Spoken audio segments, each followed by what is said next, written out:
minutes à tuer. 3 minutes à tuer. 3 minutes à tuer. 3 minutes à tuer. Le podcast qui vous plonge dans les affaires criminelles lorraines du 19e siècle. Saison 1, Coups et blessures.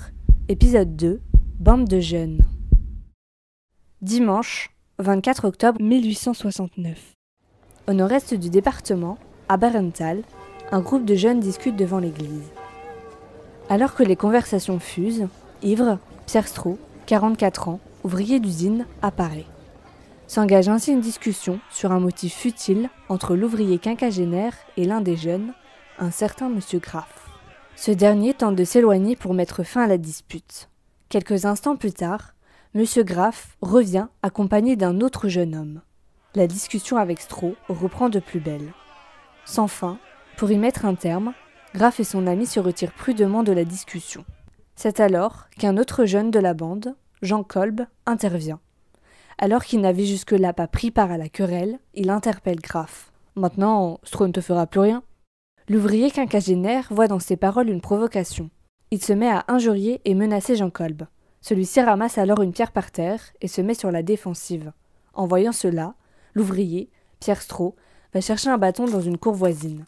Les deux jeunes hommes, Kolb et Graff, firent la même chose. Ils s'arment d'un rondin, ils s'avancent vers Stroh, et l'ouvrier porte le premier coup de bâton à Graff. Celui-ci riposte avec son rondin. Jean Kolb le suit et porte avec son rondin, qui était beaucoup plus long et beaucoup plus gros que les autres, un violent coup sur le côté droit de la tête de l'ouvrier. Aussitôt, M. Stroh s'affaisse sur lui-même. Les deux jeunes hommes prennent la fuite.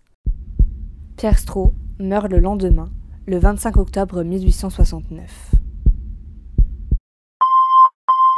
Après l'autopsie du corps, le médecin légiste constate que le crâne a été fracturé.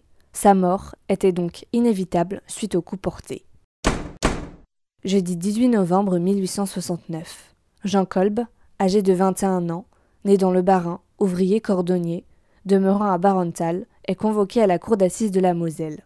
Il est accusé de coups et blessures volontaires ayant occasionné la mort sans intention de la donner. Au cours du procès, Jean Kolb, sans antécédent judiciaire, avoue avoir porté ce coup car Pierre Stroh allait lui-même le frapper de son bâton. Suite à la plaidoirie de son avocat, Maître Delomas, l'accusé, Jean Kolb, est déclaré non coupable et la cour prononce l'acquittement.